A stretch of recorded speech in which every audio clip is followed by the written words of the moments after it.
Hey guys, it's Ben from Benson Films, and in today's video, I will be going over my semi-new 2020 quarantine build. The past month and a half has been a really strange time for all of us. We all have been stuck inside, and the only thing to do is play video games and casually look at the walls that confine us. What was even stranger for me was the day the quarantine was put in place, my motherboard decided to break. It could have been by me accidentally dropping my phone and smashing the CPU pins while I was taking my computer apart to sell, but nonetheless, I needed an upgrade.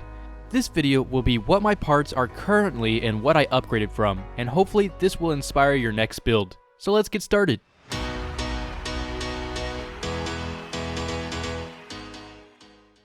Disclaimer! This build is not cheap, so if you're looking for a more budget-friendly build, this is not your video. To start, I upgraded my i5 7600K from a previous build to a Ryzen 9 3900X.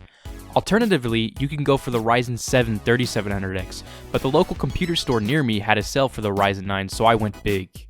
I also went with Ryzen instead of Intel because with my line of work, I need a hefty rendering machine, and Ryzen is an overall better pick for desktop and rendering performance, and AMD now holds their own in the gaming department as well.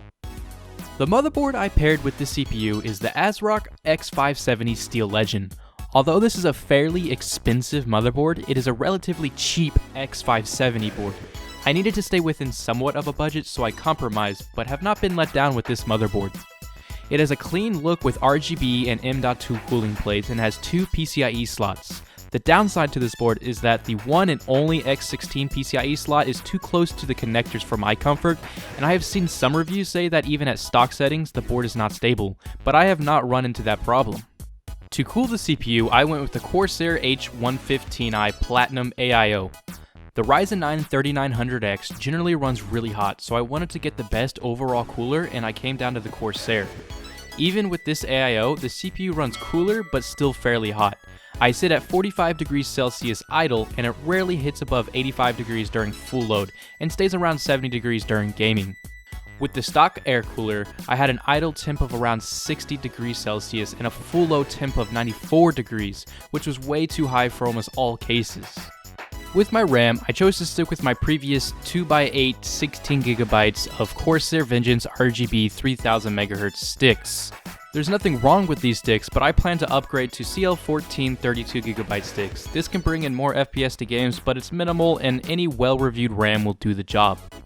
The GPU of my choice is the RTX 2080. This again was because of budget and found a guy selling this card for very cheap online, so I bought it. Alternatively, for around the same price and performance, I would have gotten an RTX 2070 Super. I was looking into AMD's 5700 XT, but it seems to vary in performance and has some driver issues I did not want to deal with. The RTX 2080 is plenty powerful to do most 2K or 4K gaming at max settings and was a hefty implementation into my build. For my storage, I have two M.2 SSDs. One is a TB 970 Pro by Samsung, and the other is an HP EX920 SSD, also at a terabyte. The 970 Pro is one of the fastest SSDs out there, but the HP EX920 is also really fast and holds its own against the 970 Pro. It is also significantly cheaper for the terabyte. Having an SSD in your build is always recommended nowadays, especially an M.2 if your motherboard supports it, but most motherboards do. To power the whole system, I stuck with my Corsair RM750X fully modular power supply. This part doesn't matter too much on what model you get as long as it's gold certified and well reviewed. EVGA or Corsair are always good power supply brands to choose from.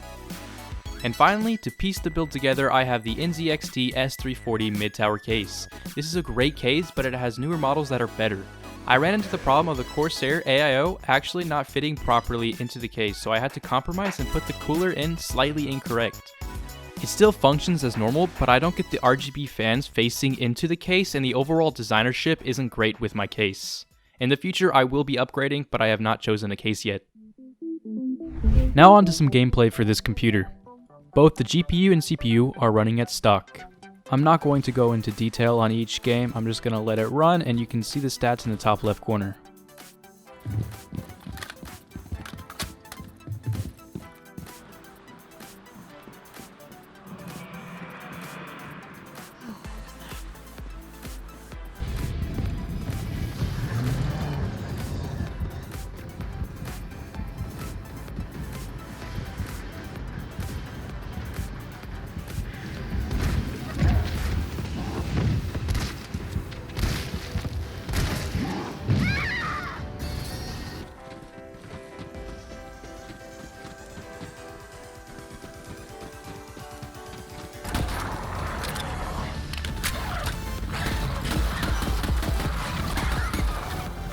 That was just a few games to get a taste of what this computer can do. If you want more testing in the future, I'll be sure to make a video. This brings us to the end of the video. If you have any questions or concerns, leave a comment below and I'll answer ASAP. All the parts that were talked about in this video will be listed below in the description. Thanks for watching and remember to subscribe for more content.